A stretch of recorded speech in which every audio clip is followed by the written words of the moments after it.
All right, so I have 3 seconds apparently, according to the internet, to keep people watching a video. So look at this plate. You see how it's all smooth right there? Because I like to put them on like that. That way I can have a good hold on the plate when I slide it on the bar. But I come into here or other places and people want the writing sticking out, like, I guess to brag about how much weight you're moving. And I don't care which way you put your toilet paper. I don't care which way you squeeze your toothpaste. But for some reason, this bothers me. I like to turn them in so I can get a good hold on them. And, whatever. You get calibrated plates at competitions, they're double sided, so it doesn't really matter, right? Or a lot of them are double sided. Not all of them, but so it's like you're grabbing the plate and it's like, oh, doesn't matter, right? Slap it on there. But so maybe that was entertaining enough to keep you watching because I'm going to talk about stuff that really matters, like actually moving the weight.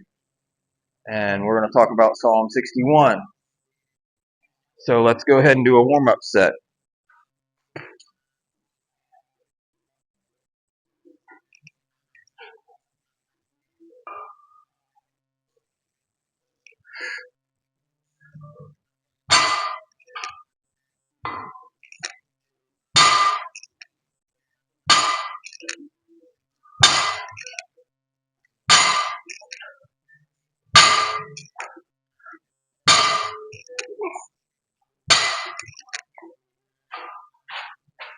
There we go. Yeah, it's a little chilly out and wet. So if it was just one or the other, it'd be fine. Because it's really not that cold.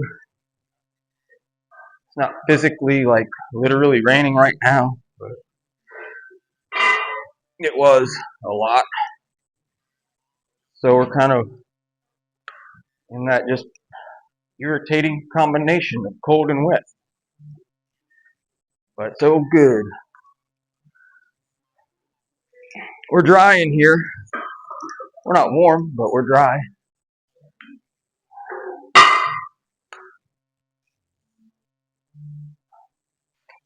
So let's look at this. Psalm 61. Okay, this is a Psalm of David, but it does not have a story or an incident attached to it the way a lot of us had lately. It's just David wrote it. So it's a great psalm. When I was a kid, there was a praise and worship song based off of this psalm. And it's so hard to get those words right. Song, psalm, right?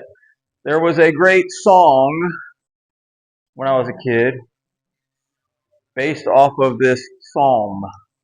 And same thing with, I think, Psalm 63. Rich Mullins wrote a song based on that psalm. So anyway, let's just read a few verses and, think about it, talk about it, do some more deadlifting. Just kind of working our way up to 335 today. And it went great last week, so we'll stay there for another week. See how it goes. Hear my cry, O God. Attend unto my prayer. From the end of the earth will I cry unto thee. And when my heart is overwhelmed, lead me to the rock that is higher than I. So I like that. I mean, that was the main part of that song from what I remember. I don't even know who wrote it. I don't know, like, if it was a band, if it was back then there were a lot of little groups putting out praise and worship music. This was way before, like, Hillsong even. Definitely before, like, what are these other groups that put out songs? Like Elevation or, what's the other one? Bethel. I'm sure there's other ones I'm forgetting and that's a whole topic. We'll make a video about that one day. Not, it won't be a good video. I'll tell you that, because I'm not a fan of what these people are doing right now. But we'll get into that at some other point, but that was a great song. Just, you can tell David's probably at that point, some point before he's king, He's not got it all together yet. He's crying out to God to help. And so he's realized, God's the only thing. Like, this is one of those God, you're all I got kind of psalms. And that's great. Because even when we do have it all together, we should never forget, still, God is really all we have. Because all that other stuff's temporary. All that other stuff can go away. So even if David was king, which I don't think he was when he wrote the psalm, if he was king and had, 8 wives, and I don't know how many he had, but, 8 wives and 20 kids, and beat all the enemies around him, and it's all peaceful and everything, he should still, and we should still have the attitude that, look, God, you're still all I got. Because this stuff can come and go. God, what he says there, rock that is higher than I. That's constant. That never changes. So keep that in mind.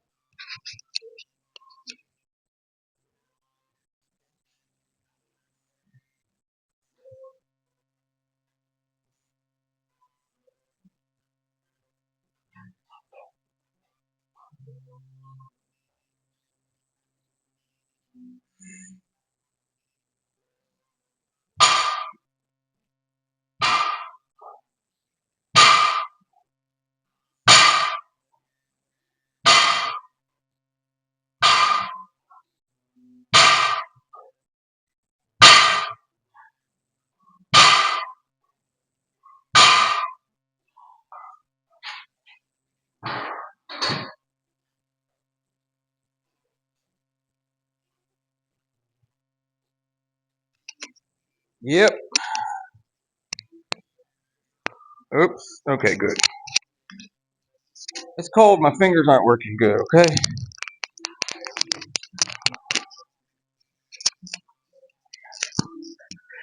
Something like that.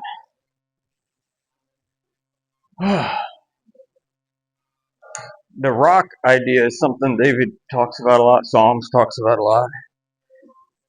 Because back then, if you were on the rock, especially in a battle situation, you have the high ground.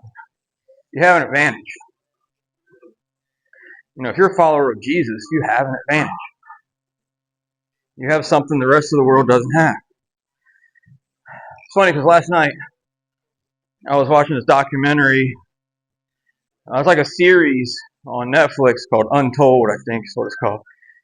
And so it's like they'll go back to these different people. I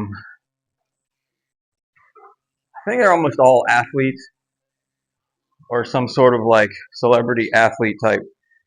Especially in seems like even the one I watched was about the Liver King. Okay, so he's not really an athlete in the sense of he didn't play basketball or football or something, or boxing even, which a lot of them are that sort of thing. But I guess because he was compelling and sort of in the sports world, so it was interesting. But I saw this glaring, I don't know, hole or a gap in his life because he was trying to do all these things, and he was trying to help people. He was trying to be rich and powerful. He was creating a brand, and it was like the problem was a lot of what he was saying was true, but is true, about fitness and about what you're eating. But then the problem is, of course, come to find out, he was on a lot of steroids, just general word for it, but he was on human growth hormones and different things that sort of these a little more modern. He wasn't doing the old fashioned stuff. But it all comes crashing down. So then he's kind of rebuilding everything. But through all this, it's like even him getting into that stuff to start with, it was like he was searching for something. And he thinks he finds it. Then it comes crashing down. So then he goes back to the drawing board. He's searching for something, and he thinks he finds it. And sort of the documentary ends with him, finding it again. And it's like, dude, no, you're not going to find it because you don't have Jesus. So you're not finding it. That's why you keep looking. You keep thinking, hey, if I eat enough animal balls, I'll be. And then he's got this garden at the end. It's like, now if I eat enough vegetables and all these animal organs, it's like, no, that's not. You haven't found it. And he knows there's a spiritual something because even in the documentary, it's like him and his wife and two boys. They do some sort of like very primitive spiritual ritual of some sort, and they don't elaborate on it at all. I mean, I don't know if it's like a Native American thing or if it's more of a Central American, South American. I don't know. They don't really talk about it or show enough to really figure out what it is. But it's like, man, this isn't it, dude. You're not on a rock. You're on shifting sand. So that's just, man, you're not going to get it. And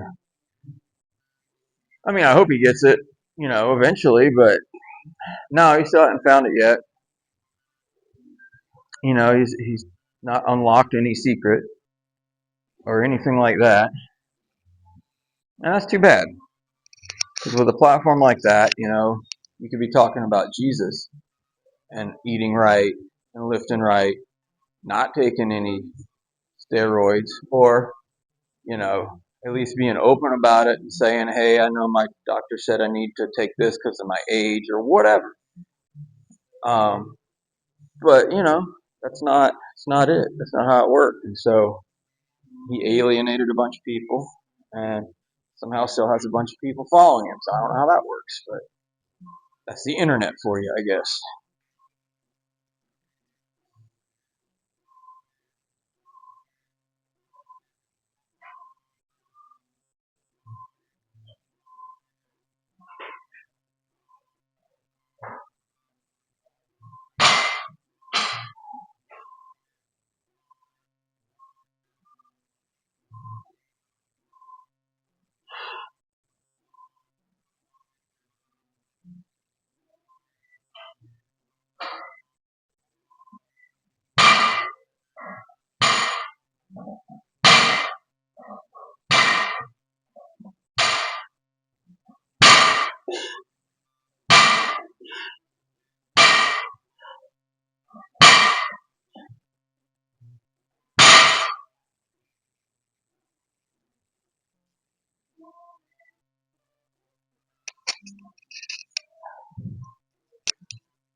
But if our rock is Jesus, we're in good shape. Because, you just think about it. David was doing that for real. You know what I mean? He was wandering around in the wilderness, killing animals, eating, living in a cave, meditating on God. I mean, he was doing this ancestral lifestyle, but for real, because he didn't have a choice. He wasn't doing it with a camera. I don't think David had any idea we'd still be talking about him. What, like 3,500 years later or something like that? I don't know the math. I should know the math. That's my bad. It's funny. So he goes on with this rock, shelter idea, advantage position idea, just from being with God. You want spiritual renewal and unity. Get right with God. It's not complicated. For thou hast been a shelter for me and a strong tower from the enemy. So again, that idea, you've got the rock, now you've got the tower, you're elevated, you've got this advantage over your enemy, but he's not saying the rock or the tower. He's talking about that is who God is. God is the advantage. So you might not be able to afford the tower. You might not be able to get to the top of a mountain. Doesn't matter. God is those things anyway. Like those are just physical representations of a spiritual reality of who God is. So, I will abide in thy tabernacle forever. I will trust in the covert of thy wings. Selah. So, now he's taken, the next two verses, and he's has a little pause, Selah thing right there. Okay, it's the tower's nice, the rock is nice, but God is really those things. If you have those things or you don't have those things, great, doesn't really matter. The reality is God is those things. So sometimes David had those things. A lot of times he was wandering and running and hiding in the wilderness without those things, but yet God is those things. God's the shelter. God's the protector. Hidden under the wing. Different kind of metaphor there. It's the way a parent bird, usually the mother, will spread the wings over the babies to protect them from anything, weather, predators, whatever might be going on. That's all I could think of, weather and predators. But any kind of danger, cold, well, that's still weather, I guess. I don't know.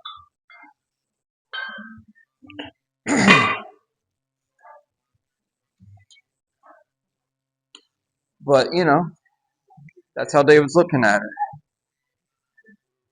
And that's a good place to be. Just don't want to forget, and again, when times are good, that you still need that God is still those things, and that's still what you need to rely on, not your accumulation of stuff and things. So, something to keep in mind,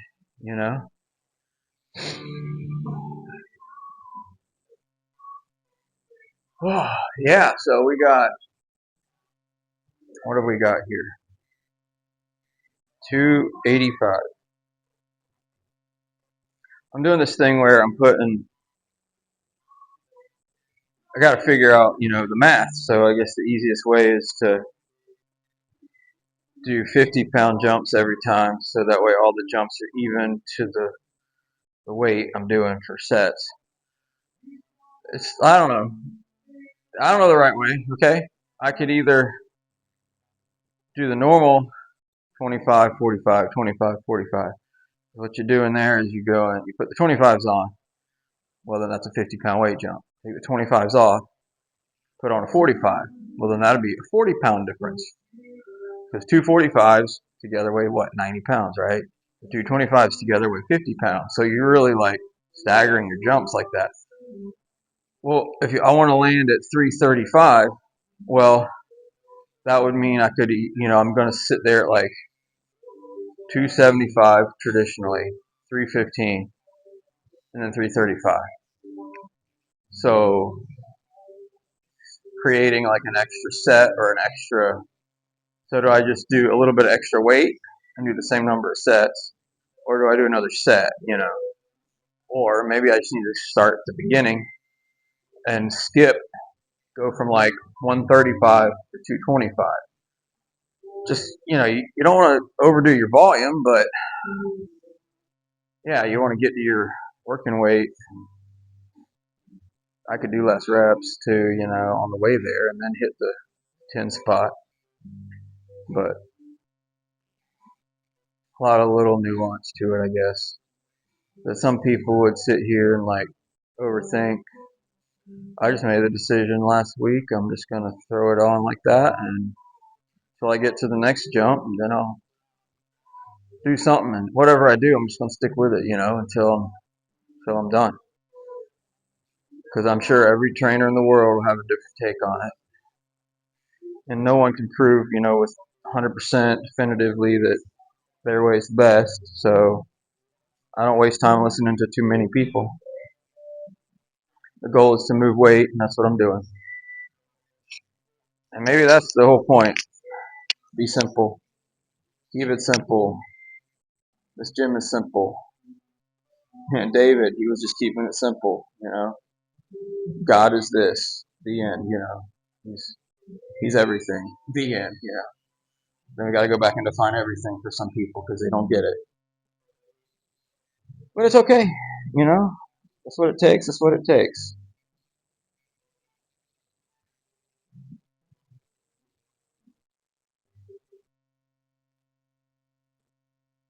Yeah, so let's see. I still got to do the math in my head to make sure I get it right, though. So then I'll put another 45 on next. So I make it 315. Then I put a 10 on each side, 25, 35. Good. See, I got my plan. That's simple.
There we go. Getting warmed up now. My fingers are working better. So what does David say next? Pause and reflect. Then he says, For thou, O God, hast heard my vows. Thou hast given me the heritage of those that fear thy name. All right, he's thinking about like the forefathers, what their legacy, their heritage is, how they are on it, we remember them like for the Jewish person and even for the Christian, we should look back and say, Abraham, Isaac, Jacob, like look at these people. Look at how they're remembered. Look at how they lived. Look at their devotion to God. Even the ups and downs, it wasn't like they all perfectly did everything right, and there's that. There's the time of repentance. There's a time of renewal and the reset. And that's it. Again, watching the Sliver King documentary, he didn't quite get there, He talked about actually looking up what words like repent and atonement meant because he knew he messed up, by lying about being natty or not, right? But I don't know what, what his Google searches led him to, but it certainly wasn't Christianity. It certainly didn't take him to Jesus because whatever little ritual thing he did wasn't that. It was, again, a doing something versus grace, which is always undeserved, I heard someone say recently that, grace, like, even when we don't deserve it, it's like, wait, time out. We never deserve it. That's what grace is, If you deserve something, it's not grace then. It's you earn it. It's in a wage, or it's a payment, or something. There's an old hymn, Jesus paid it all, and people don't take that seriously enough, Jesus paid it all to him I owe, and then don't sing the rest of the song. Just stop there. Think about that line, I mean, yeah, the rest of the line is great, the rest of the song, whatever, but don't sing it so fast that you don't stop and think. Jesus paid it all. So that means what you're getting is something that Jesus paid for. Duh. Okay? But I say duh as if it is that obvious, but somehow we keep missing it. We keep thinking like, yeah, grace, but then, now I'm doing right, so now I'm earning it, or now I deserve it. Or, no, no, no, no, no, no. No, not how grace works. You know, there's other things you can earn, sure. You're producing fruit. You're going to earn your reward, so to speak. It's kind of, again, that's another controversial topic, earning your reward in heaven. But the difference is you can't get into heaven by earning it. See this fine line here.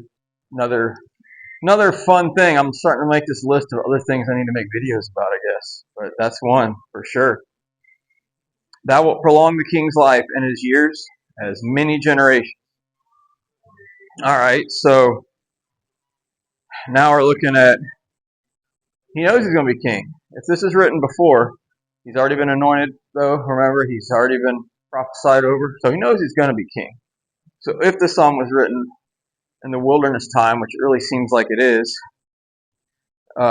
he's looking forward to when that promise will be fulfilled. And even the promise of generations to follow, that he was his son, his grandson, and really on down the line it went. Even though the kingdom did split between Jeroboam and Rehoboam, God, that was part of this prophecy of how God was going to still preserve this line between the kingdom splitting, between the disobedience and the exile and the restoration and the rebuilding and the tearing down. Somehow, that bloodline was going to stay there all the way until Jesus himself comes. And, it's almost Christmas time. So look at that as an example of, okay, man, we're celebrating something that David's a part of, celebrating something that's been prophesied since Genesis. Pretty crazy stuff.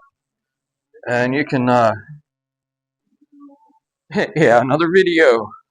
I don't know, this might be a couple years before I bother to even do this one, but, the idea of Jesus being born in December, all that kind of stuff. I mean, whatever at this point. Enjoy, let's just enjoy reading this Christmas story in the Bible.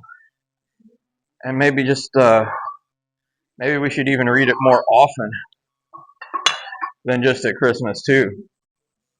Instead of arguing about what time of year, just do it more than once a year because it's so significant in the process that maybe we should spend more time talking about it instead of spending so much time talking about it. Man, that sounded funny. I have a way with words. But we should spend time talking about Christmas when it isn't Christmas. And then we can talk about when Christmas should have happened or should happen or whatever. That whole thing. But we should talk about the story itself. That's more important. Instead of getting so distracted about the other stuff. I even wrote a song about it. And I totally forgot how it goes, but if I find actually it's on this channel somewhere probably. But I need to dig that out, blow the dust off maybe. Give it a good lick, on the guitar, see what happens. Alright, this is going to be the first working set.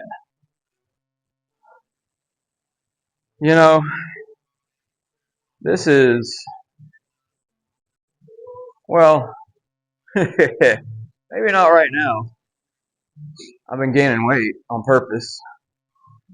But this is probably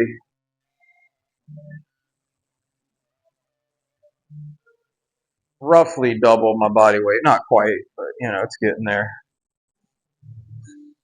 No, wait. 335. What's half of 3? Well, half of 300 is 150. So, yeah, this isn't double my body weight, but it's close.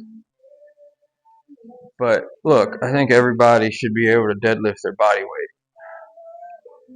Now, there's other lifts where doing your body weight is something not everybody can do for sure.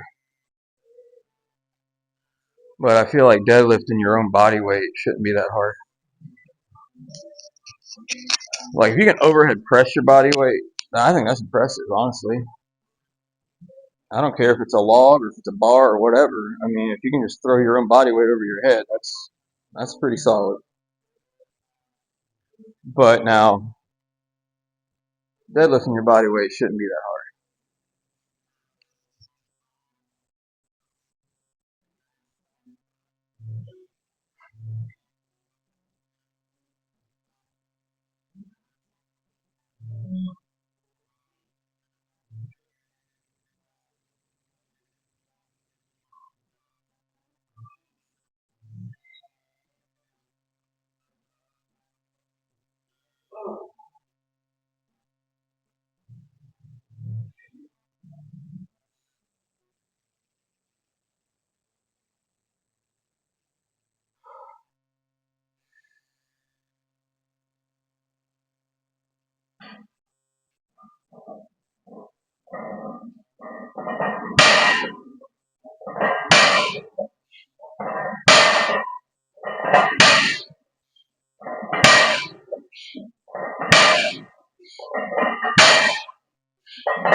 Oh, yeah. Cool. We'll do that a couple more times. It'll be a good day. It's a good day anyway. Who cares? All right. Wow. Out of breath. Okay, let's finish the song. At least I don't have to change plates around anymore. He shall abide before God forever. Oh, prepare mercy and truth, which may preserve him. So will I sing praise unto thy name forever, that I may daily perform my vows. So, there you go. It's funny how whether, David was in the wilderness or in the palace, with obviously being a sinful human being like us, few times it wasn't like this, but for the most part, you see this guy and you see him in this mode of, worship daily. He writes in a different song, like meditating on God's word day and night. Now, I don't know how much of God's word he would have had at the time. When you think about what we have access to now, as much as people want to try to lop it off and say this part and that part and this person or that person doesn't matter. No, we have the whole of God's word that we have for a reason. Appreciate it, enjoy it, study it. But David had way less, I mean, if you think about where he lived when he wrote what he wrote and how much historically happened after his reign, It's like, man, he might have had Genesis to Judges, maybe. Maybe not even the complete works of some of that. I don't know if Judges was finished by the time, David was able to read that. I'm sure he had God's law, he knew God's law, he loved God's law. So he had that. But man, it's pretty crazy to think about. So I think it's great, just interesting thought all the way around. So, daily worship, daily performing a vow to God, keeping your promise to God. Whether you're having to hide and need a shelter, or whether you're on the throne and, oh wait, you still need a shelter. you know, because God is the rock, God's the tower, God's the permanent fixture, and all this other chaotic craziness. So, go out and have a good day if you want to.